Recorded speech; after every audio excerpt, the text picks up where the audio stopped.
I'm not happy with the European Union, I want to tell you. And, Will you put tariffs and on we're going to cars? win that. We're going to win that financial battle. The tariffs imposed by Donald Trump have plunged not only the American economy, but the entire world into a period of unprecedented uncertainty. What began as an attempt to get American industry back on track has turned into stock market losses, international turmoil, and the possibility of an impending recession. But what is really behind this decision? What is the true goal of Trump and his administration? After Trump imposed those sweeping 25% tariffs on aluminum and steel imports, the European Union retaliating with tariffs on up to $28 billion of U.S. goods. Trump making it clear this isn't over, vowing to respond in kind with sweeping retaliatory tariffs early next month. The U.S. economy has never faced a greater threat than it has in recent years, as trade wars with its biggest partners, China, Canada, and Mexico, have reached a new level. Investors and analysts are racking their brains trying to figure out what will happen next. Will American companies be able to survive this crisis, or will it lead to a global economic collapse? Every move by the Trump government raises a host of questions. Why have U.S. stocks collapsed by $1.7 trillion? Why have leading technology companies like Tesla and Apple suffered such losses? These questions remain without definitive answers, and panic reigns in the stock market. But what if this is just the beginning? Trump claims that this is just a transition period, that the U.S. economy will prove to be stronger and more stable in the future despite such turmoil. But how is this possible if every new decision triggers a new wave of negative consequences? Economists warn of a possible recession and say that the uncertainty caused by the administration's unpredictable actions could have a far more devastating impact than the tariffs themselves. They're doing what they should be doing, perhaps, for the European Union, but it does create ill will. And as you know, we're going to be doing reciprocal tariffs. So whatever they charge us, we're charging them. What is behind this push to bring industry back to the US? And why are the consequences of this policy affecting not only Americans, but the world? How could the new duties affect global trade and the economy? We've gathered all the most important data to break down what's happening with the stock market, why Trump is confident his policies will bear fruit, and what the near future holds. Canada also striking back with new tariffs on $20 billion worth of U.S. goods, mostly steel and aluminum, but also computers and sporting goods. This video is an attempt to make sense of how one man's economic policies can affect millions of people around the world. Let's raise the most troubling questions and try to find answers to them. Can the U.S. survive this economic turmoil, or is there a real threat of recession on the horizon? Why aren't even the experts sure how long this transition period will last? Join us as we begin to dissect the most pressing and exciting topics related to the tariff war, economic risks and unpredictable consequences for the future of the global economy. In 2018, immediately after Donald Trump took office as U.S. president, his administration made a move that marked a major turning point in the U.S. and global economy, imposing tariffs on goods imported from China, Europe, Mexico, and Canada. Trump and his economic advisors argued that the measures were necessary to bring jobs back to the U.S., support domestic manufacturers, and reduce the trade deficit. The president argued that the tariffs are a tough measure to force other countries to respect America's economic interests and put it back on the path to prosperity. America will be great again was the main message of his campaign program, and the imposition of tariffs seemed a logical extension of this idea. After weeks of whiplash, Trump threatening tariffs, imposing some, and walking back others, many Americans are feeling the uncertainty. In Swisher, Iowa, distillery owner Jeff Quint says it's paralyzing. The bourbon industry is going to be collateral damage in this tariff war. I don't really think there's any way around that. And he's not alone. Tonight, the majority of Americans, 61%, now say they disapprove of how the president is handling tariffs. 56% say they disapprove of his handling of the economy overall.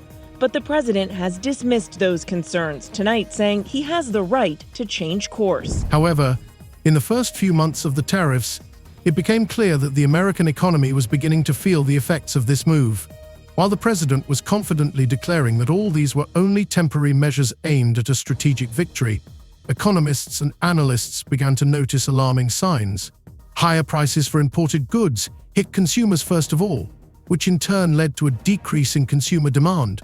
At the same time, retaliatory measures by other countries began to gain momentum. China, in response to US duties, imposed its own, and Mexico and Canada reduced purchases of some goods from the US. It would seem that this was a standard trade practice. It seemed like a standard trade war, only this time the consequences were far more devastating. Within a few months, the US market lost about $1.2 trillion, which caused a storm of discontent among investors and aggravation of the political situation inside the country. Trump continued to confidently state that these were nothing more than temporary difficulties. After all, the main goal of the tariff policy was to bring jobs back to the US. America will no longer be a victim of unfair trade practices, he declared in meetings with major industrialists. As an example, he cited his victory in renegotiating NAFTA, North American Free Trade Agreement, with a new agreement with Canada and Mexico called the USMCA. He claimed that the agreement would provide jobs for Americans, increase domestic production, and strengthen industry. Within months, however, it became apparent that steel and aluminum tariffs imposed against China and other trading partners were beginning to have a devastating effect on the US economy. Jobs in the auto industry that should have been brought back began to leave as a result. And instead of the new jobs promised as a result of the steel duties, US companies began to face higher production costs. We begin with the president's trade war escalating tonight. This evening, the retaliation against the United States, Canada, and the European Union responding quickly, just hours after President Trump's 25% tariff on all steel and aluminum coming into the United States. Canada, the largest supplier of steel to the U.S., slapping new tariffs on $20 billion worth of U.S. goods that are sold in Canada. And the 27 countries of the European Union imposing retaliatory tariffs on up to $28 billion worth of U.S. goods sold in Europe. But this was just one of many aspects that have called into question the soundness of Trump's economic policies. With each passing month, new numbers of stock market declines undermined citizens' confidence in the stability of the economy. Investors were beginning to question more and more whether America was actually benefiting from the tariffs. Shares of major American companies such as Apple, Tesla, and Boeing began to fall, losing hundreds of billions of dollars in total capitalization. More importantly, the stock market decline has caused tens of thousands of Americans to wonder how these measures will affect their personal savings and retirement savings. For many Americans, their retirement funds were directly dependent on the stock market, and those who saw their investments melt away became increasingly vocal in their opposition to Trump's tariff policies.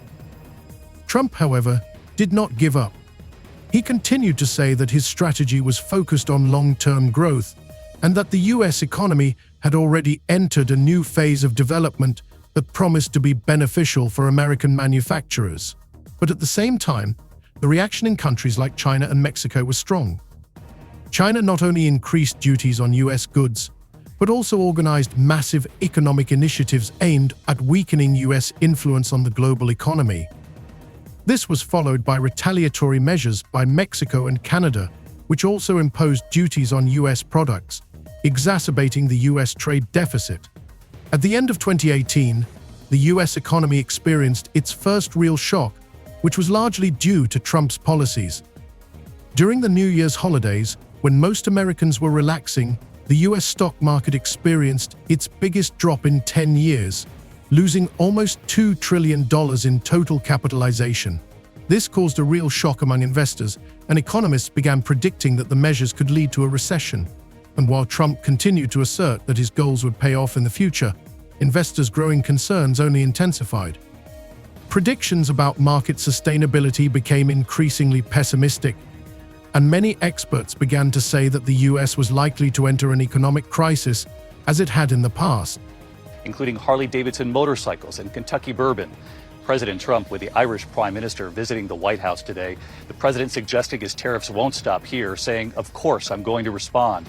And tonight, right here, the new poll showing 56% of Americans disapprove of President Trump's handling of the economy. The number's even worse now on the president's tariffs. ABC's chief White House correspondent Mary Bruce leading us off. Today, President Trump side by side in the Oval Office with the head of the Irish government. Meanwhile, President Trump continued to claim that his economy was well on its way to success. He made no secret of his confidence that Americans will not be hurt by these tariffs, and continued to emphasize that imposing them was a necessary measure to bring jobs back to the country. But this is where the biggest contradictions began. Tariffs that were supposed to protect American workers were hitting American consumers first. Higher prices on products that used to come from overseas were driving up prices at home, which in turn affected purchasing power. Every claim by Trump that these measures were designed to promote prosperity collided with reality as millions of Americans began to feel their effect. Meanwhile, in the heart of the White House, Trump and his team of economists continued to assert that these steps were only temporary hardships, that America would be great again. But the question remained, when exactly? When would the economic policies that had caused such devastating consequences begin to bear fruit? With each passing day, this question became more pressing. Tariffs, there's been a lot of on and off, some inconsistency. There's no inconsistency. I'm not like a block that just, I won't delay. It's called flexibility. It's not called inconsistency. It's called flexibility. With each new day, the consequences of Donald Trump's economic policies became more and more apparent, and the US stock market found itself at the center of this tumultuous wave of change. The fall in the shares of large corporations, especially giants such as Tesla, Apple and Nvidia, soon came to symbolize the turmoil that the market was experiencing. At one point, the fall in Tesla's capitalization reached a whopping $125 billion in a single day, shocking investors and analysts around the world. It was one of the most massive declines in recent years. The technology sector as a whole was hit hard, and the fall in stocks in the industry continued for months, affecting not only large companies but also small and medium-sized businesses. Investors began selling stocks en masse, which only worsened the situation. No less important was the decline in the overall S&P 500 index, which at that time lost 4.3%. This was the biggest drop in the last year and a harbinger that the market was experiencing not just a correction, but a full-blown crisis. While Trump continued to speak confidently of a transition period and promised that the economy would get back on its feet, the reality was much bleaker. Many analysts began to speak out about a possible recession in the US, emphasizing that the effects of the tariff policy were not just limited to worsening international relations. Declining consumer spending and high prices of basic goods began to take a toll on consumer confidence. The looming economic crisis was becoming increasingly evident. One of the most important factors that continued to affect the stock market was the turmoil in the auto industry. Due to tariffs on steel and aluminum, many automakers began to face rising production costs for their vehicles, which directly affected their market value. Americans' long-lasting and beloved cars, such as Ford and Chevrolet, became significantly more expensive, resulting in lower demand. Component supply problems from overseas also exacerbated the situation. Plants located in the US began to cut back on production as high tariffs on metal and components imported from China, Mexico, and Europe made production less profitable. Companies such as General Motors began closing their factories, accompanied by mass layoffs and job losses. All of this, in turn, affected the labor market, where unemployment began to increase. Statistics showed that the number of people applying for unemployment assistance rose by 12%, which also added to the uncertainty. Investors began to pay more attention to these worrying signals, and shares of automobile giants and supply chain companies began to fall sharply. In the case of Delta Airlines, also affected by Trump's tariff policies, the situation was no less dramatic. The airline's stock lost 14% of its value after the company announced a drop in projected first-quarter earnings. This was a direct result of rising fuel prices and other factors related to trade restrictions. The impact on the airline industry continued as fuel costs continued to rise and tariffs on imports drove up the price of airplane components, which only worsened the financial outlook. However, it wasn't just US domestic issues that worried investors. The international implications of Trump's policies became a real threat to the entire global economy. China, Mexico, Canada, and the European Union began to actively retaliate, which only added to global economic instability. Increased tariffs on Chinese goods, in turn, further reduced trade, affecting consumer demand and economic growth in other countries. Mexico and Canada were also not left out and began imposing their own duties, further complicating the situation. In response, Chinese manufacturers announced their intention to slash prices on some products to escalate the trade war and demonstrate their bargaining power. This created additional uncertainty in global markets, which was difficult for even the most experienced investors to deal with. The bond market was going through a real storm at this time. The impact of rising tariffs and deteriorating economic indicators forced many investors to move their assets into safer instruments, such as government bonds. Yields on 10-year US bonds were falling, which usually heralds the threat of a recession. At this time, the US government tried to reassure citizens by claiming that the economic situation was stable and that the measures taken within the framework of tariff policy should lead to a positive result in the long term. But in response, many economists have become increasingly skeptical, arguing that the market cannot withstand such stresses for long. The US economy, despite steady job growth in some areas, has been increasingly inconsistent. For example, according to a report from the Bureau of Labor Statistics, the number of jobs in some key industries continued to decline, raising concerns among consumers and investors. A host of large companies began to withdraw their earnings forecasts and cut their investments, anticipating further economic problems.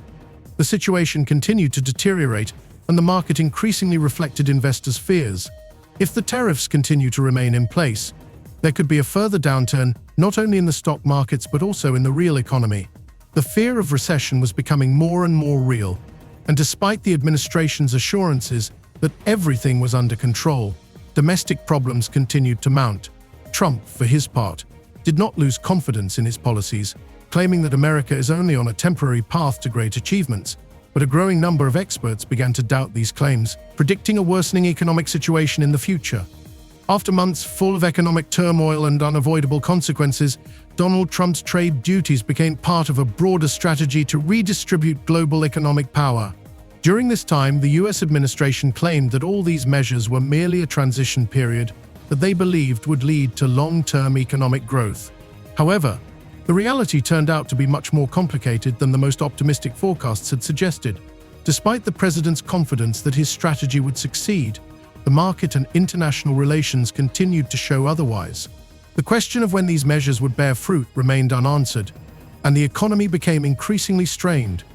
A key element of Trump's strategy was the promise that he was bringing America back and rebuilding its economy after decades of globalization, which he believed was leading to the weakening of American industry.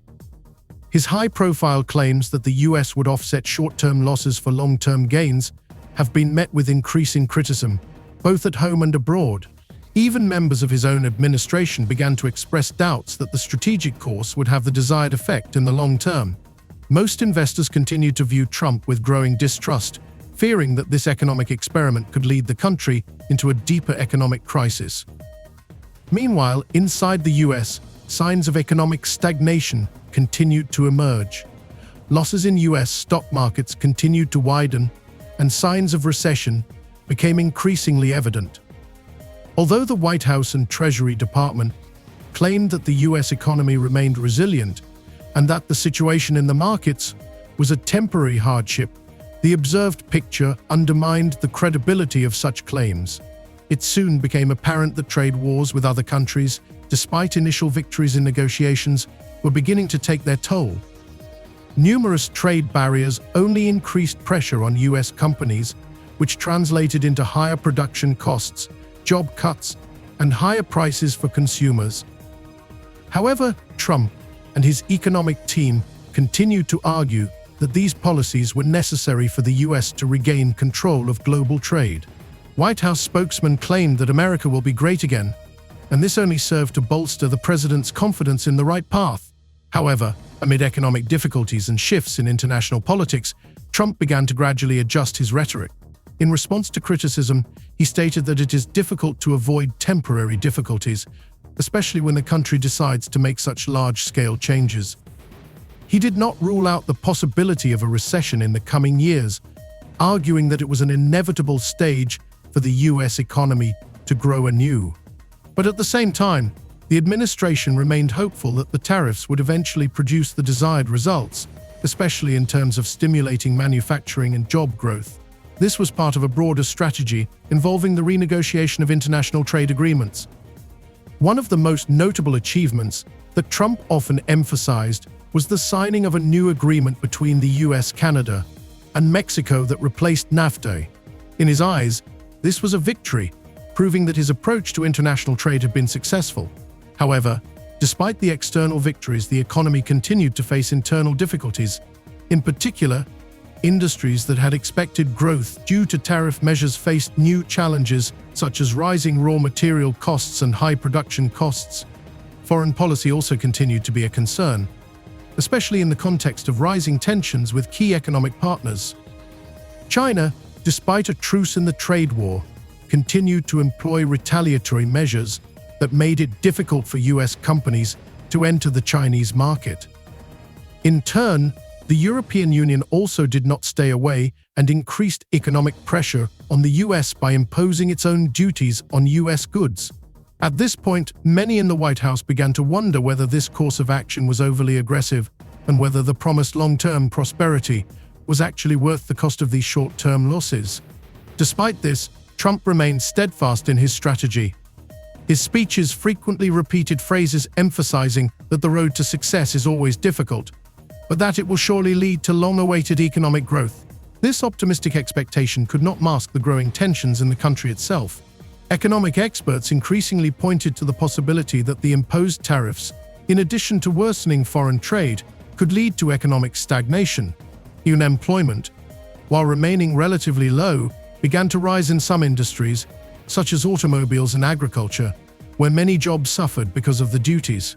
Meanwhile, in response to criticism, Trump argued that every great path requires sacrifice and that he was willing to face any hardship to restore his country's greatness. His policies culminated when financial markets began signaling that things were spiraling out of control. Indexes continued to fall, including those that were directly dependent on advances in technology, such as the Nasdaq.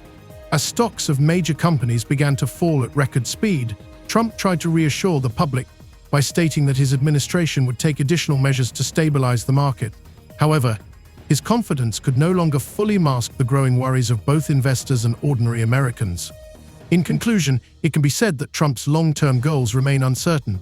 Despite his confidence in the success of his economic measures, the reality facing the US suggests that policies designed to protect American interests through tariffs and restrictions could lead to deep economic stagnation, with consequences that cannot be fully predicted. The White House still claims that the economy will get back on its feet, but many analysts continue to predict a worsening situation in the short term, which only reinforces questions about the appropriateness of the chosen course and its implications for the future of the US.